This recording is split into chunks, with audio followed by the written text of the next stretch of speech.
ते व्यवस्थितरित्या समाजाला कसं दाबता येईल, कसं रगडता येईल, आणि विशेष करून बौद्धांना, कारण की त्यांना चॅलेंज महाराणी बौद्ध, महाआरी सर्वात मोठा शत्रू, आणि आता त्यांच्या ताकद नाही समोरासमोर लढायची, म्हणून आपल्याच बांधवांना ते लोक पुढे करतात. संविधान जरी सुप्रीम असेल, परंतु संविधानाला इंटरप्रिट करण्याचे पॉवर संविधानाने सुप्रीम कोर्टाला दिले. बरं. आणि त्यांनी त्यांचा पॉवर एक्सिड ज्युरिस्डिक्शन करून हे जजमेंट दिले. आता त्या जजमेंटला पण चॅलेंज झालं रिव्ह्यू मध्ये, ते रिव्ह्यू पण फेटाळण्यात आलेलं आहे. म्हणजे आपल्याला आता कोर्टाचा दरवाजा सब क्लासिफिकेशन करण्याचे अधिकार सरकारला आहे किंवा नाही, हा विषय संपलेला आहे. बरं. परंतु जर त्याला जागृत करायचं असेल तर पार्लमेंटला पॉवर आहे. यस जी. पार्लमेंट करू शकतं. आपले किती आहे, 134-35 खासदार आहेत पार्लमेंटमध्ये. जर त्यांनी विचारात जर घेतलं, उद्या मोदीजींची सरकार खाली पाडायची ताकद आहे. ती आर्टिकल 14 जर कॉन्स्टिट्यूशन म्हणतो काय, भारतीय नागरिक सगळ्या कायद्याच्या नजरेत समान, बरोबर आहे, जातीच्या आधारावर भेदभाव नाही. मग ब्राह्मणांसाठी वेगळा न्याय, बनियांसाठी वेगळा न्याय, आणि SC/STच्या लोकांसाठी वेगळा न्याय, बलात्काराच्या गुन्ह्यांमध्ये पण विक्टिम मध्ये वेगळा न्याय, हा रिझर्वेशन देताना पण वेगळा न्याय, ब्युरोक्रेसी पासून सगळीकडं त्यांची लोक असताना पण. यू विल बी सरप्राईज, ब्राह्मण विकास महामंडळ आपल्या राज्यात स्थापन झालंय. नक्की. म्हणजे अजून राहिलंय काय, स्पेशल कुठलाही मोर्चा न काढता 10% पुन्हा वेगळं 10% बिना ब्राह्मण कुठले मोर्चा नाही काय. हालाकी सगळ्यात जास्त जजेस त्यांचे, सगळ्यात जास्त ब्युरोक्रेट्स त्यांची, लोकसंख्या 3.5%. असं असताना जर ब्राह्मण विकास महामंडळ काढलं जाते कशाच्या जीवावर माहितीये का, ॲट्रॉसिटी कायद्यामध्ये नियम 12/4 सिरियल नंबर 46 जो शेड्यूल आहे, त्याच्यामध्ये तरतूद अशी आहे की आपल्या एखाद्या व्यक्तीचा ॲट्रॉसिटीच्या कारणाने मर्डर झालेला असेल, मृत्यू झालेला असेल, मर्डर जरी नसेल शिवाय एखाद्याच्या कंटाळून त्याने आत्महत्या केली असेल, अशा केसमध्ये 1 शासकीय नोकरी, 4 एकर जमीन, पेन्शन, ही कायद्यात तरतूद आहे. आणि देवाभाऊच्या सरकारवरती ते बंधन आहे ते देणं. आपण मागायला चालू केलं ना, सरकारची अवकाद नाही आपल्याला देण्याची. आता जरी आरक्षण थोड्या वेळासाठी आपण गृहीत धरू की मातंगांना दिलं, आपल्याला कमी झालं, थोड्या वेळासाठी गृहीत धरू, तरी पण मी जर 50 वर्षामध्ये पूर्णपणे आरक्षण असताना लागू केलं नाही तर यांना काय देतील ते, देण्याची मानसिकता नाहीये. परंतु तो चॅलेंज आपण जो उभा करतोय महाआरी आणि बौद्ध, तो चॅलेंज कसा आणून पाडायचा, त्यांच्यात लढायची ताकद नाही, म्हणून यांना आपल्यासोबत विरणार आणि त्यांच्या ट्रॅपमध्ये आपण अडकायचं नाही. पुऱ्या ताकदीने सरकारला विरोध करायचा आहे. यांना अजिबात नाही, कारण की त्यांच्यातली पण आहेत ना, सर्वसामान्य गरीब माणसाला माहित नाहीये काहीच. त्यांच्यातले 4-5 लोक जसे कम्युनल गद्दार लोक जे आपल्यातले पण आहेत, तसे त्यांच्यातले पण त्यांनी तयार केलेले, यांच्यावरती छू म्हणून सोडून द्यायचं. म्हणून त्यांच्यामध्ये वेळ वाया घालवायचा नाही. हत्ती चले बाजार, कुत्ते भोके आजार, अजिबात काही बोलायचं नाही. हा देश आपला आहे, या देशाला संविधान आपण दिलेलं आहे. म्हणून आपल्या विशेषतः महाराष्ट्रातल्या बौद्धांची जास्त जबाबदारी आहे की या संविधानाच्या रक्षणासाठी प्राणपणाने लावून जसं होईल तसं लढलं पाहिजे. आपण संख्येने जरी कमी असू, परंतु पूर्वीच्या तुलनेत आज ऍडमिनिस्ट्रेशन मध्ये आपण आहोत, ज्युडिशरी मध्ये आपण आहोत. गुलाम का व्हायना, आज राजकुमार बडोलेंसारखी व्यक्ती पण आहे ना, भले ते बाकीचे लोक आहेत, पण हे सत्तेतला पण एक माणूस बोलतोय ना त्या विषयावर, भूमिका घेतोय ना. परंतु जर त्यांच्या सोबत सगळ्यात जर आमदारांनी खासदारांची ती भूमिका घेतली, ताकद आहे, बॅलन्सिंग पॉवर मध्ये आपण ही लढाई लढू शकतो. पण लेजिस्लेचर गप्प आहे. विधिमंडळातले आपले आरक्षित लोक आलेली निवडून, त्या लोकांनी जर भूमिका घेतली, उद्या आम्ही ह्या मुद्द्यावरती सरकारचं समर्थन काढतो. 135 खासदारांनी विड्रॉ केलं समर्थन, काय करतील? PIL दाखल केली आम्ही. इतर लोकांच्या ज्यावेळेस विषय येतात कोर्टामध्ये 7-7, 8-8 PIL. आमची परिस्थिती अशी का एक पिटिशनर भेटणं पण मुश्किल. समाजात बोलणं, कथनी आणि करणे में बहुत फरक आहे. मी सगळ्यांना आव्हान करतो, कमीत कमी आपल्या 10 ते 15 PIL कमीत कमी तरी गेल्या पाहिजे. आम्ही फुकट केस लढायला तयार आहोत. बहुत अच्छे, क्या बात. जेवढ्याही संघटना असतील साहेब, तुमची संघटना असेल, आपली संघटना असेल, आपण सगळ्यांनी एक एक संघटनेच्या तर्फे तुमच्या काय मताच्या आता तुम्ही मांडल्यात बोलून चालणार नाही. हे जजेसला डिसाईड करू द्या. जर आमच्यासाठी जर सेंट्रल गव्हर्नमेंटने आर्टिकल 338 प्रमाणे कॉन्स्टिट्यूशनने national commission for schedule caste अस्तित्वात आणलंय, मग बदर कमिशन तुम्ही का अपॉइंट केली आणि बदरच तुम्हाला का? जो इतिहास विसरतो तो कधी इतिहास घडू शकत नाही. म्हणून आपल्याला सब क्लासिफिकेशनच्या संदर्भामध्ये आपल्या चळवळीतील आपल्या पूर्वजांची भूमिका काय होती, आज आपण आंदोलनाच्या तयारीमध्ये आहोत. अगोदरची आंदोलनं कशी झाली, कधी झाली, का झाली, वा, इथून जोपर्यंत आपण सुरुवात करत नाही तोपर्यंत आपल्याला दिशा मिळणार नाही. तर मित्रांनो, आपल्या इकडे बसलेल्यांपैकी किती लोकांना कम्युनल अवॉर्ड 1932 माहिती आहे हे मला माहित नाही. तो कम्युनल अवॉर्ड 1932 असा होता की डॉक्टर बाबासाहेब आंबेडकरांनी फर्स्ट सेकंड राऊंड टेबल कॉन्फरन्समध्ये ब्रिटिशांकडून आपल्याला 2 मताचा अधिकार मिळवला होता. हो, आणि तो 2 मताचा अधिकार फक्त महारांना आणि बौद्धांना नाही, तर महार, मांग, चांभार, ढोर जेवढे पण शेड्यूल कास्ट आहेत त्या सगळ्यांना तो 2 मताचा अधिकार होता. आणि तो 2 मताचा अधिकार आपल्याकडून हुसकावून घेण्यासाठी त्यावेळेस नाना प्रकारचे धमक्या, प्रलोभन बाबासाहेब आंबेडकरांना दिल्या. बाबासाहेब हटत नव्हते, झुकत नव्हते. त्यानंतर ते हटत नाही, झुकत नाही म्हणून नंतर पेपरमध्ये बातम्या यायला लागल्या की जर आपल्या लोकांवरती हल्ले झाले, आणि मग बाबासाहेब विवंचनेतून म्हणाले की ज्या समाजासाठी मी एक रसाळ फळ लंडनवरून आणलंय, तो रसाळ फळाचा रस सगळा गांधी आणि काँग्रेसने काढून घेतला आणि चोथा आमच्या समाजाच्या तोंडावर फेकून मारला. घडलं असं, डॉक्टर बाबासाहेब आंबेडकर येडवाड्यामध्ये गेले आणि तिकडे पुणे करार झाला. परंतु एक गोष्ट समजत नाही कुणाला, त्या पुणे करारावरती कोणी सही केली असेल? गांधींनी? अजिबात नाही. बरं. त्यातकालीन हिंदू महासभेचे, आताचे बीजेपीचे मदन मोहन मालविया जी, ह्या मुद्द्यावरती आरक्षणाच्या आपल्याला दोघेही समान आहेत. आपल्या चळवळ, आपली समाज, आपली अस्मिता, आपले विचार, आणि विशेष करून महाराष्ट्रातला बौद्ध हा टार्गेटवर आहे असं मी ठामून सांगू शकतो. कारण की मी ज्युडिशरीमध्ये एक पार्ट आहे, मी स्वतः एक रिप्रेझेंट करतो समाजाला. विषय असा आहे, ज्या वेळेस पुणे करार लागू झाला त्या आपल्याला पुणे करार आपली मागणी नव्हती. आपली मागणी ब्रिटिशांनी मान्य केली, सेपरेट इलेक्टोरेट मिळाला, आपले अनेक लोक निवडून जाऊ लागले, काँग्रेसचं आपण डिपॉझिट जप्त केलं, एवढी आपली राजकीय ताकद होती हे तत्कालीन राज्यकर्त्यांना कळालं. आणि मग उपोषणाला गांधींना पुढे करून तत्कालीन हिंदू महासभा, आताची बीजेपी आणि काँग्रेस दोघांनी एकत्र येऊन एकट्या बाबासाहेबांच्या विरोधात लढत होते. आणि समाज ही त्यावेळेस आपला समाज, आज जसे अधिकारी आहेत आपले, जजेस आहेत आपले, आमच्यासारखे वकील आहेत, तसे नव्हते. म्हणून बाबासाहेबांना ती मिळालेली मागणी खूप मोठ्या परिश्रमाने एक ऑर्डर घेण्यासाठी आम्हाला किती त्रास होतो. इकडनं भारतातून लंडनहून जाऊन रामसे मॅकडॉनल्ड ब्रिटिश प्राईम मिनिस्टरच्या सहीने 1932 ला कम्युनल अवॉर्ड मिळाला होता. आणि तो फक्त आपल्या समाजाच्या चळवळीची ताकद होती. त्या ताकदीच्या जोरावरती आपण ब्रिटिशांकडून तो अवॉर्ड मिळवला होता. आणि हे जे आरक्षण जे आपल्याला दिलंय ते आरक्षण आपण घेऊन ह्या व्यवस्थेवर उपकार केलेले आहेत. ही आपली मागणी नव्हती, आपल्याला भरपूर काय बाबासाहेब देऊन गेले होते. आणि हे उपकार केल्याच्या नंतर तेवढं घेऊन पण आज विशेषतः बौद्ध आणि महार या ब्राह्मणी व्यवस्थेला एक चॅलेंज आहे. आज आम्ही ज्युडिशरीमध्ये बघतो, रिझर्वेशन नसताना देखील ओपन सीट मधून पण बौद्ध कॉम्पिटिट होत आहेत जेएमएफसी आणि सेशन्स जज मध्ये. राजकारणामध्ये फक्त जर सोडलं तर ऍडमिनिस्ट्रेशन मध्ये पण आपण त्यांना कॉम्पिट करतोय. आणि म्हणून त्यांची पूर्वीची जी शाळा होती, संसाधनच जर छिनून घेतले आणि माणूस जर विकलांग झाला, त्यांना चॅलेंज कसा उभा राहील. आणि म्हणून त्यांच्या सुरात सूर मिळवणारे जी लोक आहेत, जे धर्माच्या त्यांच्या बाहुलं बनलेले आहेत, त्यांना पुढे करून ते आपल्या विरोधामध्ये बंड करण्याचा प्रयत्न करताय. आपल्याला एक समजून घेतलं पाहिजे की त्यांच्या ट्रॅप मध्ये आपण अडकायचंय का? त्यांना तेच अपेक्षित आहे की आपण SC SC मध्ये लढायचंय. वर्गीकरण कोणी केलंय? कोण करतंय? सरकार करतंय. आपल्या समाजाचा पूर्ण रोख हा समाज सरकारच्या विरोधात असला पाहिजे, ना की त्या मातंग भावाच्या विरोधात.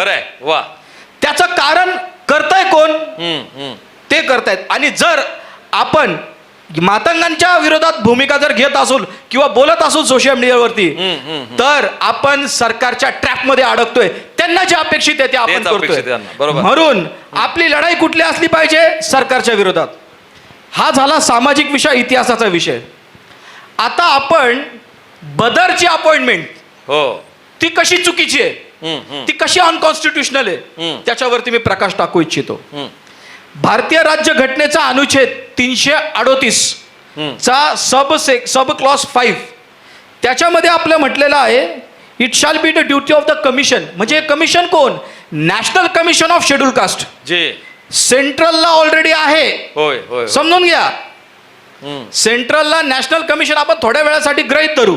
सरकारचा लय चांगला उदारवादी मतवाद आहे की सगळ्या एससीच्या लोकांना समान हक्क मिळाला पाहिजे. बरं. म्हणजे कलेक्टरचा पोरगा एकदा कलेक्टर झाला, हो. त्याच्यानंतर त्याला कशाला ते आरक्षण पाहिजे? गरीबाला दिलं पाहिजे, असं कुणाचं मत आहे? सरकारचं मत आहे. आपण असं धरू.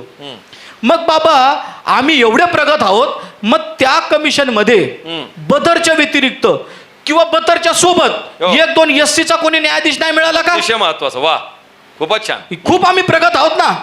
मग यांचा हेतू समजून घ्या. इंटेन्शन आमच्या क्रिमिनल लॉ मध्ये नाही, हेतू लय महत्वाचा असतो. अच्छा. इल इंटेन्शन. आता या सरकारचा हेतू कसा आहे त्याची आपण थोडक्यात चिरफाड करू. आता याच्यामध्ये आर्टिकल 338 मध्ये काय म्हटलंय की सेंट्रल गव्हर्नमेंटने जे राष्ट्रपतीच्या सहीने जे अपॉइंटमेंट केलेलं कमिशन आहे त्याला पॉवर्स काय काय आहेत? To investigate and monitor all matters relating to the safeguard provided to the schedule caste under this constitution and any other law for the time being in force and under any order of the government and to evaluate the working of such safeguard. म्हणजे evaluate करायचं. काय करायचं की बाबा safeguard जे provide झालेले कॉन्स्टिट्यूशननी त्याचा फायदा एससीच्या लोकांना मिळतो का? बिलकुल. तर ही जी मागणी आहे की मातंगांवरती अन्याय होतो, मग ती मागणी कशी द्यायची, करायची की नाही, ही पॉवर कॉन्स्टिट्यूशनने कुणाला दिलेत? नॅशनल कमिशन फॉर शेड्यूल कास्टला दिलेले आहेत. मग बदरचा एवढा लाड का? बदरचीच का डाळी कुरवली जाते? हे गव्हर्नमेंटला बदरच का पाहिजे? हा माझा साधा सरकारला प्रश्न आहे. बिलकुल. आता दुसरा त्याच्यामध्येच म्हटलेलं आहे ई मध्ये, to make in such report recommendation as to the measures that should be taken by the union or any state for effective implementation of those safeguards and other measures for the protection, welfare and socio-economic development of the scheduled caste. म्हणजे जी ही मागणी आहे की मातंगांवर अत्याचार होतोय, अन्याय होतोय, आपणच त्यांच्या सीट्स खातोय, ही जी मागणी आहे, मग त्याचं इन्क्वायरी करण्याची जर पॉवर जे कॉन्स्टिट्यूशनच्या आर्टिकल 338 ने कुणाला दिलेत? कमिशनला. कमिशनला दिलेत. बरोबर. मग महाराष्ट्र गव्हर्नमेंटला बदरची कमिशन अपॉइंट करण्याची पॉवर होती का? आणि जर केली असेल तर ही मी म्हणतो ही कायद्याची दादागिरी केलेली आहे. कारण की सेंट्रलच्या कमिशन मध्ये एससीचे मेंबर आहेत. हो. आणि यांना एससीच्याच मेंबरला बाहेर काढू. अरे इश्यू कोणता डिसाइड होतोय? एससीचा सब क्लासिफिकेशनचा. आणि एससीचाच माणूस नाही त्या कमिटीत. मस्करी लावली का? एक त्यांची मेजॉरिटी, जंगली मेजॉरिटी जी आहे सरकारची, त्या जंगली मेजॉरिटीची दादागिरी आहे. आता दुसरा मुद्दा, ह्या बदर साहेबांची आता आपण अपॉइंटमेंट बघूयात. याच्यामध्ये 5 ऑक्टोबर 2023 ला या आनंद बदर साहेबांना बिहार, थोडा करंट लागतोय. हो. दुसरा घ्या. जी. हॅलो हॅलो, त्याला वरती करा. तिथे आहे त्याच्यामध्ये. हा, चालूच आहे तो. जी, हा बोला. Hello. Anand Padar appointed chairperson of state, Bihar state human rights commission. आता ही व्यक्ती 5 ऑक्टोबर 2023 ला बिहार स्टेट ह्युमन राईट्स कमिशनची चेअरमन. बघा सरकारची किती लाडकेत.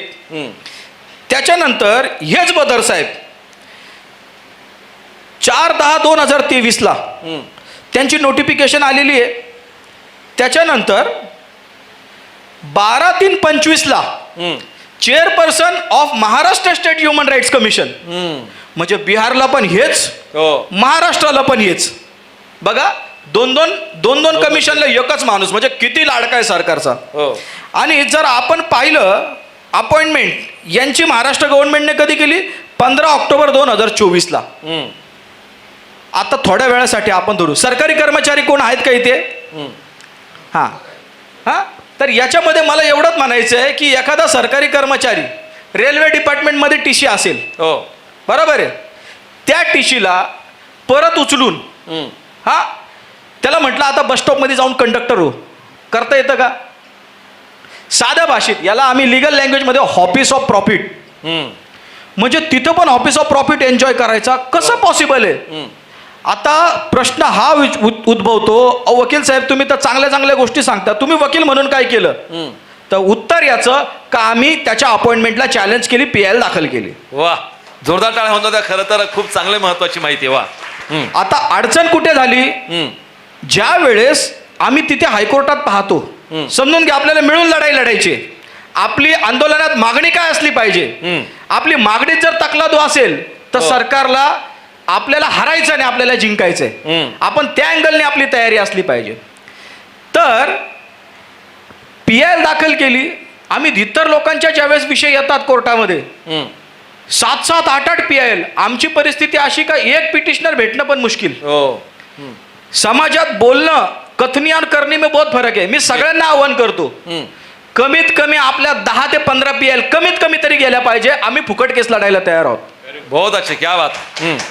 जेवढ्याही संघटना असतील साहेब, तुमची संघटना असेल, आपली संघटना असेल, आपण सगळ्यांनी एक एक संघटनेच्या तर्फे तुमच्या काय मताच्या आता तुम्ही मांडल्यात बोलून चालणार नाही. हे जजेसला डिसाईड करू द्या. जर आमच्यासाठी जर सेंट्रल गव्हर्नमेंटने आर्टिकल 338 प्रमाणे कॉन्स्टिट्यूशनने national commission for schedule caste अस्तित्वात आणलंय, मग बदर कमिशन तुम्ही का अपॉइंट केली आणि बदरच तुम्हाला का?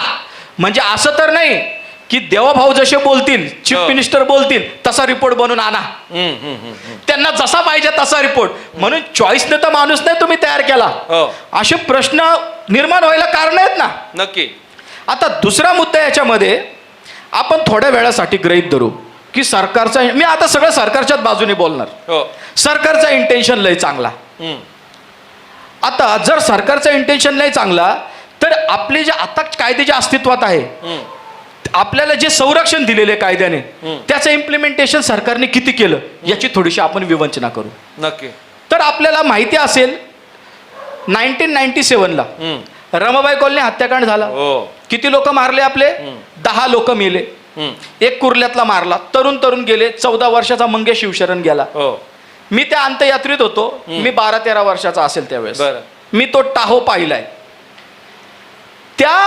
त्यावेळेस पण आयोगच गठीत झाला होता. मी का सांगतो, हे आयोगाचा खेळ आहे ना, हे सरकार आपल्या समाजाच्या विरोधातले प्रॉपरली खेळतंय आणि त्याच्या ट्रॅपमध्ये आपण अडकत जातोय. समजून घ्या. त्या जस्टिस गुंडेवार आयोग होता. त्या गुंडेवार आयोगाने मनोहर कदम PIचा दोषी ठरला होता आणि रेकमेंडेशन दिले होते मनोहर कदमच्या विरोधामध्ये. बरोबर. ते रेकमेंडेशन आल्यानंतर पण सरकार FIR करायला तयार नाही. आता 97च्या त्या आसपास पण, त्यावेळेस पण हे काँग्रेस BJP त्यावेळेसचं पण 2003-04च्या दरम्यान यांचं सरकार होतं. 97 ते 2002-03च्या दरम्यान तो रेकमेंडेशन नाही केलं म्हणून काही वकील PIL मध्ये गेले. त्याच्यानंतर मग तो FIR रजिस्टर झाला. FIR रजिस्टर झाला, खालच्या कोर्टाने कन्व्हिक्शन दिलं. समजून घ्या. 2010ला ट्रायल कोर्टाच्या ऑर्डरला स्टे मिळाली हायकोर्टात. कधी? 2010ला. आता आलं 2026. इंट्रीम स्टे, फायनल ऑर्डर झाली नाही, ते मॅटर अजूनही हायकोर्टात पेंडिंग आहे. मग सरकारला असं का बरं वाटलं नाही? 10 लोक मारली, 11 लोक मारली एका PIने, कोर्टाने कन्व्हिक्शन दिलंय. मग सरकारतर्फे सरकारी वकिलाने कोर्टात विनंती करावी, हे लगे फास्ट्रॅक करा, फास्ट्रॅक. बरोबर. ते का केलं नाही? त्याच्या पाठीमागून 2013 मध्ये निर्भय हत्याकांड होतो दिल्लीला. 2020ला फाशीवर चढतात आरोपी. जात बघून न्याय देणार? बरोबर. ते व्यवस्थितरित्या समाजाला कसं दाबता येईल, कसं रगडता येईल, आणि विशेष करून बौद्धांना, कारण की त्यांना चॅलेंज महाराणी बौद्ध, महाआरी सर्वात मोठा शत्रू, आणि आता त्यांच्या ताकद नाही समोरासमोर लढायची, म्हणून आपल्याच बांधवांना ते लोक पुढे करतायत. दुसरं एक तर सांगतो, मी मोर्चाचे जे कोणी आयोजक असतील त्यांना विनंती करेल, बरं वा, विनंती कळकळीची करेल की आपण मागणी काय ठेवली पाहिजे. आपण मागायला चालू केलं ना, सरकारची अवकाद नाही आपल्याला देण्याची. आता एकच शॉर्ट मागणी सांगतो, जास्त घेणार नाही वेळ. हम्म. ॲट्रॉसिटी कायद्यामध्ये नियम 12/4 सिरियल नंबर 46 जो शेड्यूल आहे त्याच्यामध्ये तरतूद अशी आहे की आपल्या एखाद्या व्यक्तीचा ॲट्रॉसिटीच्या कारणाने मर्डर झालेला असेल, हम्म. मृत्यू झालेला असेल, मर्डर जरी नसेल शिवाय एखाद्याच्या कंटाळून त्याने आत्महत्या केली असेल, हम्म. अशा केसमध्ये एक शासकीय नोकरी, हो. 4 एकर जमीन, हम्म. पेन्शन हम्म. ही कायद्यात तरतूद आहे. आणि देवाभाऊच्या सरकारवरती ते बंधन आहे ते देणं. बरोबर. हम्म. तुम्हाला माहिती आहे 2007 पासून ते 2026 पर्यंत 25 पर्यंत हा प्रकरण नोकरीचा प्रलंबित होता. PIL मध्ये ज्या दिवशी गेलो त्याच दिवशी सरकारने 11 नोव्हेंबर 2025 ला कॅबिनेटची डिसिजन घेतली. आणि मंत्री शिरसाट स्वतःची क्लिप आहे त्यांची, हो. ते म्हणतात की वारंवार हा विषय प्रलंबित राहायचा. हो. आणि सरकारने तो ऐरणीवर घेतला. बरोबर ज्या दिवशी PIL लिस्ट झाली त्याच दिवशी घेतला बैठकीत. हम्म. आणि मग आम्ही 850 लोकांना शासकीय नोकऱ्या देण्याचा 20 नोव्हेंबरला GR काढला. जी. परंतु GR काढून प्रश्न मिटला का? नाही. त्यांनी त्याच्यात काय केलं, ग्रुप C आणि ग्रुप D च्या जागा आहेत. अच्छा. आता आपली पोरं जर LLB झालेला असेल मग त्यांनी ग्रुप D मध्ये झाडू मारायचं काम करायचं. तिथेही तुमची मानखंडना अपमान. हो. त्याला किमान ग्रुप C मध्ये तर घ्या. त्याच्यासाठी बेलापूरचे स्वप्नील सोनवणे ऑनर किलिंग केस, त्यांच्याच मुलीचा विषय आता बेलापूर कोर्टात आम्ही भांडतोय. लगडे साहेब आमच्या इथं बसलेले आहेत, तेही त्या चळवळीत त्या सोबत होते, त्यांना त्याच्याबद्दल बऱ्यापैकी माहिती आहे. तिसरा मुद्दा, जमीन तर दिलेलीच नाहीये. अच्छा. आता किती लोक आहेत हे? 850. अरे वा. 2007 ते त्याच्या आधीचं काढतच नाहीये. 2007 ते 2026 आपण 850 गुणिले 4 एकर जमीन जरी पकडली किती झाले? 3400. बरोबर. सरकार कधी देणार या लोकांना 3400 एकर जमीन? कायदा आहे, हम्म. बंधन आहे, शाल म्हटले, द्यायची की नाही असं नाही, द्यायचंच आहे. आता ॲट्रॉसिटीमध्ये मरणारे फक्त महार बौद्ध आहे का? नाही, सर्व. चर्मकार आहेत, मातंग आहेत. हम्म. ही मागणी कोण करेल? हम्म. हम्म.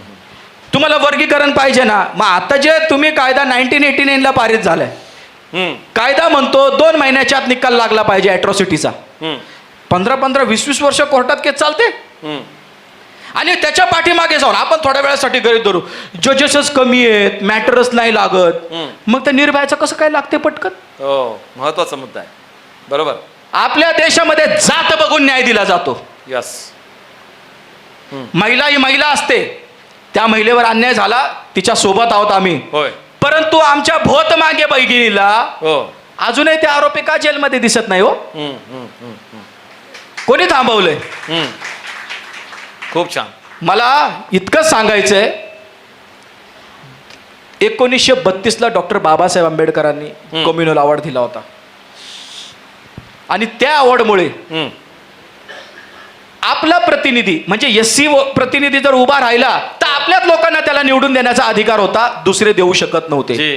परंतु तिथेच जर जनरल माणसाच्या कॉन्स्टिट्यूशन जनरल माणूस उभा राहिला तर आपल्याला त्याला पण मतदानाचा अधिकार होता. जसं की आता आपण ग्रॅज्युएट कॉन्स्टिट्युएन्सीमध्ये ग्रॅज्युएटला 2 मताचा अधिकार आहे ना. बिलकुल. हो. तसाच म्हणजे ग्रॅज्युएट उभा राहिला तर तिथं पण मतदान करायचं आणि जनरल मध्ये पण तसा आपल्याला 2 मताचा अधिकार होता. 100 वर्ष पूर्ण होत आहेत 2032 ला. खरी श्रद्धांजली जर बाबासाहेब आंबेडकरांना द्यायची असेल, जी, कारण की आपल्या लोकांनी कम्युनल अवॉर्ड बाबासाहेबांनी पुणे करारात रूपांतर झाल्यानंतर पुन्हा 1939 ला शांतादानींच्या नेतृत्वाखाली, शांताताई दानी आता गेल्या, त्यांच्या नेतृत्वाखाली पुण्यात आंदोलन झालं. आपल्या पोरांनी, तरुणांनी, एक तर अल्पवयीन होता, 4-4 महिने पुण्याच्या येरवड्यात तुरुंगवास ह्या कम्युनल अवॉर्डच्या मागणीसाठी घातलेला आहे. तर आज आपण समाज म्हणून इथे आहोत. आपले जे आरक्षित सीटवरून निवडून आलेले पॉलिटिशियन्स आहेत, सत्तेत बसलेत, जी, त्यांना कळत नाही. वा, खूप महत्वाचं. म्हणून जर ते लोक आपल्या प्रतिनिधी करत नसतील, आपल्या समाजाच्या हक्काचे संरक्षण करत नसतील, ते का करत नाही? कारण की त्यांना माहिती आहे आपण लोकसंख्येने कमी पडतो. यांची मतं नाही जरी पडली तर आपल्या समाजातली विरोधात भूमिका घेणारे जे व्यक्तिशा लोक आहेत त्यांच्या मताने आम्ही सत्तेचा मलिदा चाकणार आहोत. म्हणून आपल्याला पुन्हा एकदा तीच मागणी करावी लागेल की जर हे लोक आमच्या कामाचे नसतील, तुमच्या विरोधात भूमिका घेत असतील, कारण की अनेक मान्यवर नेत्यांनी, मंत्र्यांनी याचं समर्थन केलंय.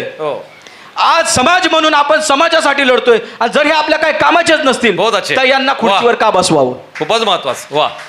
म्हणून माझी विनंती आहे, हम्म. आपल्या ह्या पिढीला हम्म. निसर्ग संधी देतोय. हम्म. बरोबर 200 वर्षापूर्वी भीमा कोरेगाव 1 जानेवारी 1818 झाला. जी. 2018ला ह्या व्यवस्थेने आपल्या लोकांवर हल्ला केला होता. हो. पुन्हा आपल्याला संधी मिळते 2032 ची. जी. आपण सगळे असणार आहोत.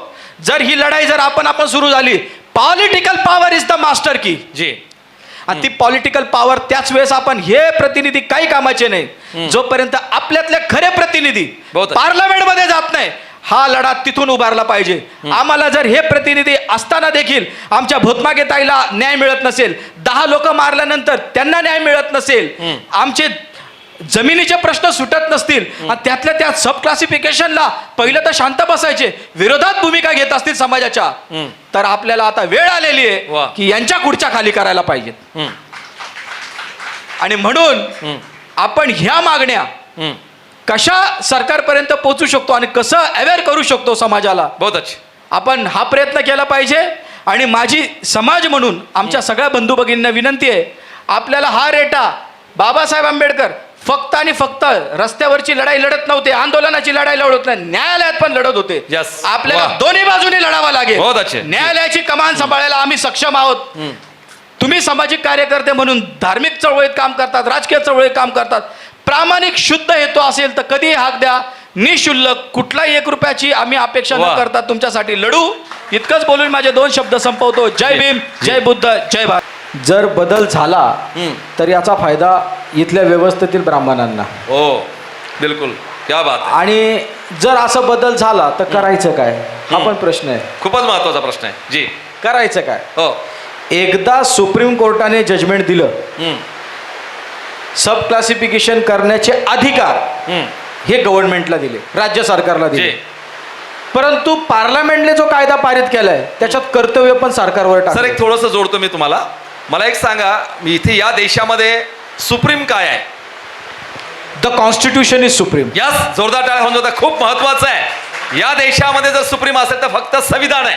मग संविधान जर समजा सर या अनुसूचित जातीमधून एखादी कास्ट टाकायची किंवा एखादी कास्ट बाहेर काढायची, कोण करू शकेल? आता एक्सक्लुजन इन्क्लुजनचा तुम्ही विषय घेताय. हो. आता हा सगळा विषय कन्सिडर करून हो. संविधान जरी सुप्रीम असेल परंतु संविधानाला इंटरप्रिट करण्याचे पॉवर संविधानाने सुप्रीम कोर्टाला दिले. बरं. आणि त्यांनी त्यांचा पॉवर एक्सिड ज्युरिस्डिक्शन करून हे जजमेंट दिले. हा. आता त्या जजमेंटला पण चॅलेंज झालं रिव्ह्यू मध्ये. ते रिव्ह्यू पण फेटाळण्यात आलेले आहे. म्हणजे आपल्याला आता कोर्टाचा दरवाजा सब क्लासिफिकेशन करण्याचे अधिकार सरकारला आहे किंवा नाही हा विषय संपलेला आहे. बरं. परंतु जर त्याला जागृत करायचं असेल तर पार्लमेंटला पॉवर आहे. यस. जी. पार्लमेंट करू शकतं. आपले किती आहे 134-35 खासदार आहेत पार्लमेंटमध्ये. जी. कोण? जर त्यांनी विचारात जर घेतलं, हो. उद्या मोदीजींची सरकार खाली पाडायची ताकद आहे. इतकी ताकद आहे. परंतु ट्रू लेजिस्लेचर पाहिजे तर ते खरे तर पाहिजेत, नक्की. समाजाच्या बाजूने भूमिका घेणाऱ्याची ताकद तर पाहिजे. इथेच आपला पर्पज सर्व होत नाहीये. नक्की. आणि म्हणून जरी आपण आता यांनी थोड्या वेळासाठी म्हणू की रिझर्वेशन आर्थिक निकषाच्या अनुषंगाने एकाचा IAS पोरगा IAS होतो म्हणून तो परत त्याला रिझर्वेशन देण्याची काय आवश्यकता. मग इथं त्या सुप्रीम कोर्टच्या जजेसला हे गोष्ट लक्षात घेणं गरजेचं होतं की बाबा इथं त्यांच्याच बाजूला जे जजेस आहेत त्यांच्या जजेसचे नातवंड मुलं हे ते सारखे सारखे जजेस होतात. मग तिकडे पण क्रिमी लेअर आणि रिझर्वेशन वगैरे का लागत नाही. म्हणजे आर्टिकल 14 जर कॉन्स्टिट्यूशन म्हणतो काय, भारतीय नागरिक सगळ्या कायद्याच्या नजरेत समान, बरोबर आहे, जातीच्या आधारावर भेदभाव नाही. मग ब्राह्मणांसाठी वेगळा न्याय, बनियांसाठी वेगळा न्याय आणि SC/STच्या लोकांसाठी वेगळा न्याय, बलात्काराच्या गुन्ह्यांमध्ये पण विक्टिम मध्ये वेगळा न्याय, हा रिझर्वेशन देताना पण वेगळा न्याय, ब्युरोक्रेसी पासून सगळीकडं त्यांची लोक असताना पण. यू विल बी सरप्राईज, ब्राह्मण विकास महामंडळ आपल्या राज्यात स्थापन झालंय. नक्की. म्हणजे अजून राहिलंय काय? स्पेशल कुठलाही मोर्चा न काढता 10% पुन्हा वेगळं 10% बिना ब्राह्मण कुठले मोर्चे नाही काय. हालाकी सगळ्यात जास्त जजेस त्यांचे, सगळ्यात जास्त ब्युरोक्रेट्स त्यांची लोकसंख्या 3.5%. असं असताना जर ब्राह्मण विकास महामंडळ काढलं जाते कशाच्या जीवावर माहितीये का? त्यांच्याकडं जी जंगली बहुमत आहे हो. आणि ते जंगली बहुमत कशाच्या आधारावर येतं की त्यांच्याकडं धार्मिक गुलामीतली वृत्तीतील लोक त्यांचे मतदार आहेत. नक्की. जे आता गोबर खाऊन दिवस काढतात. सायंटिफिक टेम्परामेंट आर्टिकल 51A ने जो दिलाय तो ते मान्यच करत नाही ना. बिलकुल. पुजारी बोलेगा धर्म जो बोलेगा फायनल. आणि ज्या ज्या देशाची राज्य सत्ता धर्मसत्तेवरती अवलंबून असते हो. त्या देशाचा वाटोळ झाल्याशिवाय राहत नाही. नक्की. आणि ते आपण बघतोय आता डॉलरच्या किमती काय झालेल्या आहेत, काय होते आणि आता काय झालेले आहेत. हा देश आपला आहे. बरोबर. या देशाला संविधान आपण दिलेलं आहे. म्हणून आपल्या विशेषतः महाराष्ट्रातल्या बौद्धांची जास्त जबाबदारी आहे वा. की या संविधानाच्या रक्षणासाठी प्राणपणाने लावून जसं होईल तसं लढलं पाहिजे. वा. आपण संख्येने जरी कमी असू परंतु पूर्वीच्या तुलनेत आज ऍडमिनिस्ट्रेशन मध्ये आपण आहोत, जी. ज्युडिशरी मध्ये आपण आहोत. गुलाम का व्हायना आज राजकुमार बडोलेंसारखी व्यक्ती पण आहे ना. Yes. भले ते वा. बाकीचे लोक आहेत पण हे सत्तेतला पण एक माणूस बोलतोय ना त्या विषयावरती, वा, वा. भूमिका घेतोय ना. जी. परंतु जर त्यांच्या सोबत सगळ्यात जर आमदारांनी खासदारांची ती भूमिका घेतली बहुत अच्छा. ताकद आहे. बॅलन्सिंग पॉवर मध्ये आपण ही लढाई लढू शकतो. पण लेजिस्लेचर गप्प आहे. विधिमंडळातले आपले आरक्षित लोक आलेली निवडून त्या लोकांनी जर भूमिका घेतली उद्या आम्ही ह्या मुद्द्यावरती सरकारचं समर्थन काढतो. 135 खासदारांनी विड्रॉ केलं समर्थन. हो. काय करतील हे? अहो ते काही म्हणतील ते सगळं करायला तयार आहेत. नक्की. परंतु जिगर चकते कलेजा चाहिए जो मान्यवर कांशीराम साहेबांमध्येच होता डॉक्टर बाबासाहेब आंबेडकरांनंतर. क्या बात. ही राजकीय भूमिका घेण्याची शक्ती कुणामध्ये नाहीये. बघा दोन गोष्टी आहेत, समाजाच्या हिताचं काम करण्याची ऍक्टिंग करणं हो हो. आणि समाज हितासाठी बलिदान देण्याची ताकद ठेवणं. जसं बाबासाहेब आंबेडकरांनी हिंदू कोड बिलासाठी दिला होता. जी.